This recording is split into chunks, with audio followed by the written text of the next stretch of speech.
안녕하세요.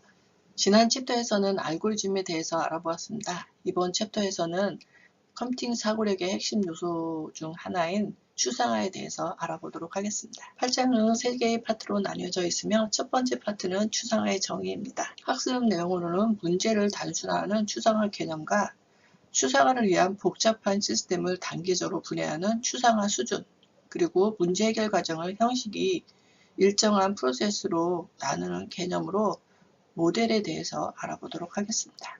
추상화에 대해서 알아보도록 하겠습니다. 그림이 한 점 있는데 무엇을 그린 그림일까요? 이 그림을 그린 작가는 여러분이 잘 알고 있는 피카소입니다. 파블로 피카소는 사물을 분해해 재해석하는 입체파의 대표적인 화가라고 할 수 있습니다. 그의 그림인 황소 연작입니다. 황소 연작은 석판으로 제작돼 기존의 사물을 분해하고 재해석해 나가는 과정을 그대로 보여준 작품이라고 합니다. 피카소는 추상은 항상 구체적인 실체에서 시작돼야 한다고 주장을 했다고 합니다. 여기 실제 이렇게 근육이 울퉁불퉁한 황소 그림을 그려놓고요. 여기서 중요한 특징들을 쭉 남기고 이렇게 필요한 부분을 이렇게 제거하면서 그 추상화를 만들어 가는데요. 이 추상이라고 하는 것을 그냥 기분에 따라서 그리는 게 아니라고 얘기했다고 합니다. 피카소는 자기가 말한 것처럼 황소 연작에서 처음에는 사실적인 이렇게 황소를요 사실적으로 그렸다고 합니다. 그래서 황소 모습에서 보면 터질 듯한 근육을 살리고 그다음에 강조하고 싶은 양감에서 시작이 된다고 합니다. 점차 황소의 특징이 두드러지는 부분만 남기고 사라지게 되죠. 결국 머리 부분하고 전체적인 비례 그리고 외곽선만 남기고 그 대부분이 사라졌죠. 구체적인 그림에서. 하지만 최종으로 남아있는 이 부분, 추상화한 부분에 보면요. 황소의 본질을 담고 있다고 합니다. 꼬리라든가 뿔이라든가 그죠? 그리고 전체적인 몸집이라든가 이런 것들을 다 담고 있는 그런 거를 확인할 수 있습니다. 그럼 추상화에 대한 개념과 정의에 대해서 좀 더 자세히 알아보도록 하겠습니다. 추상화는 중요하지 않은 정보를 제거함으로써 문제를 간단하게 표현할 수 있다. 또한 문제와 관련된 핵심 정보에만 초점을 둠으로써 복잡한 시스템을 쉽게 이해할 수 있도록 하는 과정이다 라고 적혀있죠. 추상화에 대한 다양한 정의로는 추상화는 곧 단순하다. 추상화의 본질은 한 가지 특징만 잡아내는 것이다. 추상화는 중대하고 놀라운 사물의 본질을 드러내는 과정이다.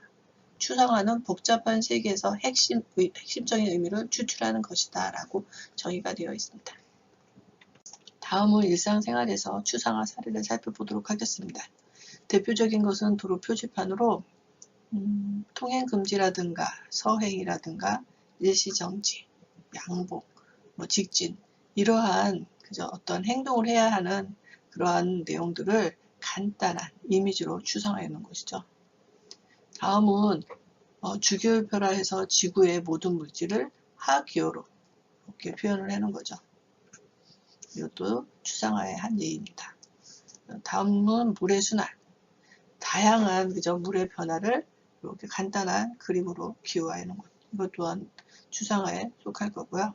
먹이사슬은 대표적인 추상화에 해당이 되는데요. 생산자부터 3차 소비자까지. 그래서 여기 보면은 식물성 플랑크톤부터 이 플랑크톤을 새우가 먹고 새우는 고등어가 먹고 고등어는 참치가 먹고 참치는 상어 범고래가 먹는 이러한 먹이사슬을 이렇게 그려놓은 것도 추상화라고 할 수 있습니다. 또 다른 사례로는 로일랏이라고 하는 철학자이면서 교육자로서 오스트리아 빈 박물관장으로 계시던 분인데요. 1925년 시각교육연구소를 설립해서 간략한 도형을 가지고 국제적으로 통용할 수 있는 말로 만들기 위한 것, 특히 교육용으로 사용하려고 고안을 했다고 합니다. 그래서 그거를 국제 시각교육 용어 체계라고 해서 아이소 타입이라고 하는 방법을 고안을 했는데요. 이 아이소타입이라고 하는 것은 일정 사상을 나타내기 위해서 문자나 숫자를 사용하는 대신에 상징적인 도형이나 정해진 기호를 조합해서 시각적, 직접적으로 나타내는 방식을 아이소타입이라고 합니다. 따라서 눈에 확 들어오고 교육을 받지 않은 사람도 이해할 수 있는 표기법으로 여기 박물관 전시물을 사용하기 위해서 보완이 되었다고 합니다. 여기 보면 에펠탑이나 그다음에 개선문이 될 수 있고요. 이 사람을 이렇게 그저 여러 개로 이렇게 나눠서 펴도 되고요. 모래시계에 관련된 거, 이거는 뭐 면제품과 관련돼 있을 것 같고요. 커튼, 목화, 그다음에 말, 뭐 그저 돼지, 이건 공장을 의미하는 것 같기도 해요. 네, 여기 태아를 의미하고요, 그죠? 요거 여기 보면은 홈 팩토리 웨이브링 인 잉글랜드라고 해서요. 집에서 카페트나 옷 같은 거를 짜서 입었는데 82년도에는 집에서 했던 거가 이렇게 많고요. 공장에서 했던 비율이 이렇게 작았습니다. 근데 시간이 지나갈수록 1880년대 되면은 모든 것이 다 공장에서 카페트라든가 옷이라든가 이런 거 짜는 거를 공장에서 이렇게 생산했다라는 거를 이렇게 한눈으로 볼 수 있게끔 시각적으로 이렇게 표현을 해놨죠. 또 다른 추상화 사례로는 화학 구조식이죠. 요소 비료에 대해서 이렇게 그죠? 화학식을 표현할 수 있습니다. 그래서 이거를 화학식으로 표현하게 되면은 산소와 탄소, 그 다음에 수소, 질소가 이렇게 모양을 가지고 표현을 할 수 있고요. 이거를 좀 더 단순하게 산소와 함께 H2N 두 개가 이렇게 그죠? 붙어 있는 거를 추상화할 수 있고, 이걸 다시 붉은색과 파란색 모양으로 이렇게 추상을 한 거고요. 이걸 좀 더 추상화하게 되면은 이런 식으로 여기에 해당되는 건 부분과 그죠? 산소와 수소, 그 다음에 질소를 나타내는 그러한 모양으로 바꿀 수가 있습니다. 여기 보면 물리 법칙도 마찬가지죠. 뉴턴의 운동 법칙, F는 M에 우리는 이거 많이 외우죠. 힘은 뭐예요? 물건의 질량 곱하기 물체, 가속도를 곱한 것을 우리는 힘이다라고 이렇게 이거를 추상을 해놓은 거죠. 아인슈타인의 질량 에너지 등가 법칙도 마찬가지입니다. 에너지는 질량 곱하기 빛의 속도의 제곱을 의미합니다. 이렇게 수식으로 이렇게 추상화할 수 있겠죠. 다음 사례는 수학에 관련된 거네요. 우리 숫자 0이라고 하는 거. 0은 다양하게 해석이 됩니다. 무, 아무것도 없다, nothing이다. 그 다음에 실제로 존재하지 않는다. 그리고 모든 수에 기반이 된다라고 하는 의미를 가지고 있죠. 0의 자체가. 그 다음에 파이를 이렇게 나눠놨는데요. 이거를 어떻게 표현해요? 8분의 1. 8조각으로 나눴다라고 하는 거를 이렇게 표현할 수가 있죠. 수학 공식도 그죠? 우리는 많은 것들, 모든 숫자를 더해서 더한 결과를 내는 건 어떻게 돼요? 2분의 n의 n 플러스 1. 이거를 뭐라고요? f 오브 n으로 이렇게 간략하게 표현할 수가 있죠. 추상화 사례에는 움직임도 포함이 됩니다. 바디랭귀지가 각 나라마다 다르게 해석이 될 수 있는데요. 몸 언어라고 합니다. 그래서 일적인 문화 사이에서도 엄지손을 지켜 세우면 어때요? 최고라고 하는 그러한 것들을 알 수 있죠. 만약에 여기 관심 있는 분들은 여기 링크를 따라가서 한번 시청해 보시길 바랍니다. 발레가 대표적인 몸 언어, 제스처 언어가 되겠죠. 여기 보니까 이렇게 하고 있는 거는 사랑한다라고 하는 의미라고 합니다. 이거는 거절의 의미. 이거는 아름답다라는 뜻이래요. 이거는 부르다. 이거는 듣다라고 하는 제스처 언어이죠. 또 다른 추상화의 사례로는 미술 부분에서 사물의 주요 이미지를 추출하는 표현으로서 추상의 유형으로는요. 서정적 추상과 기하학적 추상이 있습니다. 서정적 추상이라고 하는 것은 곡선 위주 이러한 것들이죠. 곡선 위주의 이미지를 표현하는 것인데요. 이 대표적인 작가로는 바실릭 바실리 킨디스키라고 하는 분이 이게 이 그림이고요. 그 다음에 피카소죠. 네, 피카소의 그림이고. 그리고 기하학적 추상의 대표적인 작가로는요. 몬드리안이 있는데 몬드리안은 엄격한 구역이나 기하학적 이미지로 표현을 하게 됩니다. 추상화 사례의 문학을 살펴보면 수많은 단어들이 매우 복잡한 개념을 담고 있는데요. 하나의 단어로 표현이 됩니다. 사랑, 진실, 명예, 의무 이런 것들이 있고요. 에드워드의 커밍스의 시라고 하는 것이 있는데요. 이것은 나뭇잎이 떨어지는 모습을 단어 조각으로 표현한 것이라고 합니다. 이것은 I always 이렇게 한 거고요. 나는 외롭다 라고 해석을 하고요. 이거를 I를 1로 해서 하나라고 하는 해석도 한다고 합니다. 그리고 가로 안에는요. 여기 있는 것은 A 리버스 해가지고 낙엽이 떨어지다 라는 의미라고 합니다. 그래서 가을에 스산하게 그죠? 낙엽이 떨어지고 스스로 외롭다고 하는 것을 이렇게 하나의 문장으로 요약해서 시로 표현을 했죠. 그 외에도 시, 속담, 경언이 있는데요. 젊어서 고생은 사서도 한다 라고 하는 것은 일찍 배우는 것이 늦게 배우는 것보다 낫다라고 하는 의미를 담고 있고요. 하루 종일 할 수 있는 말도 5분 안에 얘기하려면 하루 종일 정리를 해야 된다라고 하는 내용도 있고요. 그 외에도 신문이나 잡지 헤드라인은 그 안에 있는 본문에 있는 내용을 간략하게 한 줄로 추상화를 해서 표현을 하죠. 다음은 추상화 수준입니다. 추상화의 정도를 등급, 레벨로 구분을 하고요. 복잡한 시스템을 기능 수준으로 분류를 하게 됩니다. 여기 보시면은 상위 계층은 하위 계층이 어떻게 동작하는지 알 필요 없죠. 상위 계층은 인터페이스라는 것을 통해서 하위 계층의 사용 방법만 알면 됩니다. 그래서 사용자는 하드웨어적인 것을 알 필요는 없고요. 운영 체제를 이용하거나 아니면 응용 소프트웨어를 이용해서 내가 문서 작성을 하고 싶다 아래 한글 그러면 응용 프로그램의 아래 한글을 사용하는 방법만 알면 되는 거죠. 여기 컴퓨터 네트워크 프로토콜도 여기 보면은 레이어가 이렇게 여러 단계가 있습니다. 데이터를 주고받을 때 마지막 사용자는 안에 있는 그저 하위 레벨을 기능을 몰라도 웹브라우저를 사용을 통해서 데이터를 서로 주고받을 수 있을 겁니다. 다음은 추상화 수준을 패키지 탁송 계층 구조를 이용해서 설명을 한 것인데요. 선물 운송의 3단계의 계층 구조를 선물을 보내는 사람과 그 친구를 사용자 계층으로 보고요. 그 2단계는 탁송회사, 3단계는 항공사로 구분을 하고 여기 보면은 선물을 보내는 사람과 친구, 즉 사용자 계층에서는요. 이 아래에 있는 탁송회사나 아니면은 항공사의 그 패키지가 전달되는 과정을 알 필요는 없죠. 보내는 사람은 패키지를 준비해서 탁송회사에게 전달만 하면 되는 거죠.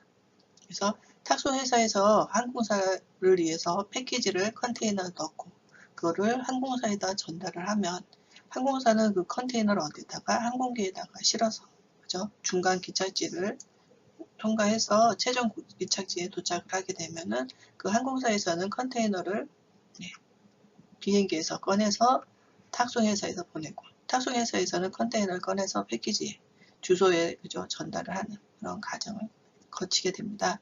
근데 이때 이렇게 사용자들은 자기가 택배회사와 거래만 하면 되고 이 안에 있는 내용을 굳이 그죠? 알 필요는 없겠죠. 다음은 인터넷 통신 계층 구조를 통해서 추상화 레벨을 알아보도록 하겠습니다. 여기 보면은 단계별로 이렇게 그죠? 1단계, 2단계, 3단계, 4단계 이렇게 되어 있는데요. 1단계 여기 사용자 그죠? 사용자 계층에서는 여기 어플리케이션 그죠? 인터페이스를 통해서 메시지를 전달하는 인터페이스를 통해서 메시지를 작성하고 목적지 주소를 붙인 다음에 샌드하고 그죠? 메시지를 보내면 됩니다. 그러면 그 아래에서 메시지를 패킷로 분할이 되고 그래서 분할돼서 전송이 되고 각 패킷의 중계제 주소를 지정을 해서 다음 링크 그죠 실제 패킷이 전송이 됩니다. 그래서 패킷이 수신이 되면은 최종 목적지에 해당되는 그 도착을 했음을 탐지하고 그 다음에 패킷을 모아서 메시지를 재구성하고 그 다음에 인터페이스 사용자 인터페이스를 통해서 응용 프로그램을 통해서 메시지를 수신하게 되죠. 그래서 사용자 계층에서는 아래에 있는 내용들을 그죠 세세하게 알 필요 없이 이런 것들은 우리는 어떻게 메시지 추상할 수가 있습니까? 메시지를 준비하고 보내고 그리고 사용자 마지막 그죠? 이게 이쪽에서는 메시지를 수신하는 것만 알고 있으면 되겠죠. 안드로이드 운영체제의 계층 구조를 추상화 수준으로 살펴보면요. 4개의 단계로 되어 있는데요. 이러한 4개의 단계는 사용자들이 그죠?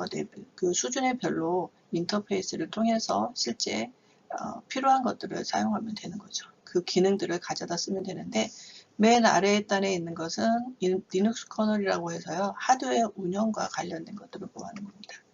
그리고 여기 라이브러리라고 하는 것은 이 프로그램 안드로이드 앱이요. 자바라고 하는 언어로 만들어지기 때문에 자바 코어 라이브러리들을 모아놓은 거예요. 그래서 여기 보면은 데이터베이스와 관련된 거, 그죠? 아니면 여기 오픈GL 이거는 이제 그래픽과 관련된 거, 그죠? 그리고 미디어 프레임워크 이러한 것들이 자바로 이렇게 개발이 되어 있는 거고요. 여기에는 런타임, 안드로이드 런타임이라고 하는 건 실행 환경에 관련된 거고요. 이제 개발자들이 여기 있는 각종 그 라이브러리 API라고 하죠. API를 이용해서 코드를 작성하게 되고요. 맨 위에 있는 그 응용 프로그램 레벨은요. 그 안드로이드 핸드폰 사용자들이 뭐 여기 컨텍스트라고 하면 연락처라든가 그죠? 폰 기능, 웹브라우저 기능 이러한 것들을 사용할 수 있는 인터페이스를 제공하는 거죠. 그래서 마지막에 여기 사용자 단계, 그죠? 수준.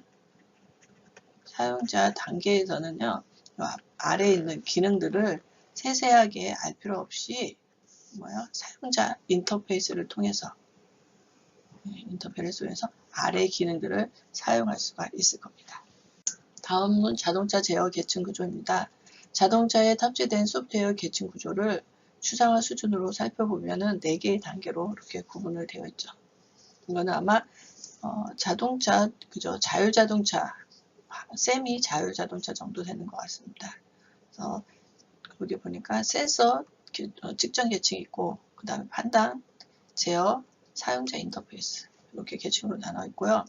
센서에서 데이터들이 다 유집이 되면은 거리 기반의 충돌 여부를 판단을 하고 만약에 충돌 위험이 있었다면은 다양한 조향 제어라든가 엔진, 안전 제어, 제동 제어 같은 것들이 구동이 되고 이거를 사용자 인터페이스를 통해서 사용자는 운전자 계기판을 통해서 상호 표시나 경고를 확인할 수 있게끔 하는 그러한 것인데요. 이렇게 각각의 레벨별로 이렇게 기능들을 추상화해 놨습니다.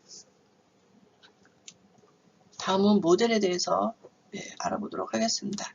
추상화의 목표는 실세계 상황을 간결하고 명확하게 표현하고 또한 그 실세계의 정보를 모두 표현할 수 있어야 합니다. 그래서 분석가는 이 두 가지를 만족하는 모델을 만들어야 하죠. 이 모델이라고 하는 것은 객체, 시스템 또는 개념에 대한 핵심 구성 요소와 구성 요소 간의 관계, 그죠? 작업 처리 과정을 보여주기 위한 패턴이나 계획 또는 표현을 의미합니다. 모델의 용도로는 의사소통, 핵심 파악, 문제 해결, 교육 훈련, 연구개발, 시뮬레이션 등이 있고요. 이거는 문제를 잘 알려진 모델로 표현하고 모델에 대한 해법을 만드는 것이죠. 모델 사례로는 소프트웨어 개발 프로세스 모델, 학습 모델, 제어 모델, 비즈니스 모델 등이 있습니다. 모델링이라고 하는 것은 모델을 만드는 일, 그래서 현실 세계나 머릿속의 상상 세계를 단순화하고 추상화하고 구조하고 시각화하여 모델을 만드는 과정을 모델링이라고 하고 분석과 예측을 해서 실제 현상을 다양한 형태로 표현하는 기법을 모델링이라고 합니다. 일반 분야에서는 복잡한 현실 세계를 단순화하는 것, 추상화하는 거고요. 관련자들이 쉽게 이해할 수 있는 약속된 방식으로 표현을 합니다. 수식이나 다이어그램 등으로 표현을 하고요. 공학 분야에서는 시스템 특성을 수학적 공식으로 표현하는 것을 우리는 모델링이라고 합니다. 물리적 현상을 수학적 모델로 전환하는 과정 또한 모델링이라고 합니다. 다음은 예제로 소프트웨어 개발 프로세스 모델을 들었는데요. 이 소프트웨어 개발 과정을 여러 단계로 나누고 각 단계의 할 일을 정해서 모형화해 놓은 걸 우리는 소프트웨어 개발 프로세스 모델이라고 합니다. 종류에는 퍼포스 모델, V 모델, 그 다음에 프로토타입 모델, 통합 프로세스 모델로 이렇게 되어 있고요. 가장 나이브한 퍼포스 모델은 계획부터 유지보수 단계까지 이렇게 물 떨어지듯이 그죠? 흐름을 가지고 있는 그러한 모델이 되고요. V 모델은 요구 분석부터 구현을 하는 과정에 중간중간에 검증, 테스트를 하는 과정을 이렇게 같이 섞어서 같이 보여준 거죠. 그리고 다음 프로토타입은 요구 분석 사항을 정확하게 만들고 최종 요구사항, 프로토타입을 이용해서 그 사용자 요구사항과 분석, 설계, 구현을 이렇게 과정을 거치는 거고요. 통합 프로세스 모델은 이 과정을, 그죠? 요구사항 정의부터 이 과정을 한 구조로 표현하면서 비즈니스 모델과 그 다음에 테스트에서 실행, 결과까지 이렇게 그림을 그려놓은 것을 의미합니다. 학습 모델에는 두 가지 예를 들었는데요. 첫 번째는 PBL 학습 모델이라 해서 문제 중심의 학습 모델입니다. 학습자 자신과 동료들이 직접 참여해서 해결해야 하는 구조화된 문제를 선정하고 그 문제를 해결하기 위해 계획을 세우고 문제를 해결해서 학습을 통해서 그 결과물을 발표하고 평가하는 이러한 능동적인 학습 모델을 우리는 문제 중심의 학습 모델이라고 합니다. 거꾸로 학습 모델이라는 것도 있는데요. 이것은 일반적으로 우리는 강의실에 모여서 교수자 중심의 교육으로 그죠? 이렇게 일방적으로 전달하는 방식의 학습을 통해서 배우고 그 배운 내용을 집에 가서 그죠? 숙제를 통해서 익히게 되죠. 근데 이거를 반대로 하는 겁니다. 수업 참여자가 능동적으로 직접 동영상이나 또 다른 방법을 통해서 배우고 스스로 배우고 배운 내용을 교실에 와서 여러 가지 참여 활동을 통해서 익히는 학습 방법을 우리는 거꾸로 학습 플립드 러닝이라고 하는 이런 것들이 있습니다. 다음은 제어 모델입니다. 피드백 모델이라고 되어 있는데요. 피드백이라고 하는 것은 여기 아웃풋 결과가 인풋에 영향을 미치는 것을 우리는 피드백이라고 합니다. 어떤 일로 인해 일어난 결과가 다시 원인의 영향을 미치는 자동 제어 원리라고 할 수 있고요. 이때 피드백 모델의 핵심 요소는 이 아웃풋, 결과 있죠. 결과에 대해서 평가 방법을 무엇으로 할 것인가 가 중요한 요소인데요. 이때 증가된 출력을 더 증가시키는 양성 피드백이라는 것과 증가된 출력을 감소시켜 다시 안정된 상태로 되돌리는 음성 피드백 방법이 있습니다.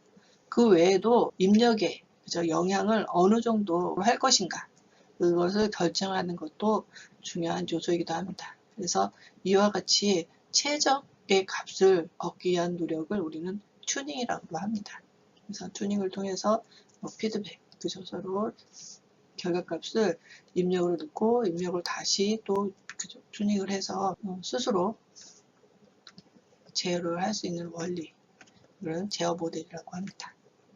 다음은 비즈니스 모델입니다. 하나의 조직이 고객을 위한 가치를 어떻게 창조해서 전달하고 어떤 방법으로 수익을 획득할지를 나타내는 모델을 비즈니스 모델이라고 하는데요. 서비스나 제품을 고객에게 어떤 가치로 제안을 할 것인지, 그리고 그거를 누구에게 할 것인지, 그리고 그 가치를 어떻게 창출할 것인지, 그리고 제품이나 서비스를 전달을 어떻게 할 것인지, 그리고 어떻게 돈을 벌 것인가, 수익으로 연결할 것인지, 그리고 지속 가능한 경쟁 우위를 유지할 것인가 라고 하는 이러한 요소들을 논리적으로 기술해 놓은 것을 비즈니스 모델이라고 합니다.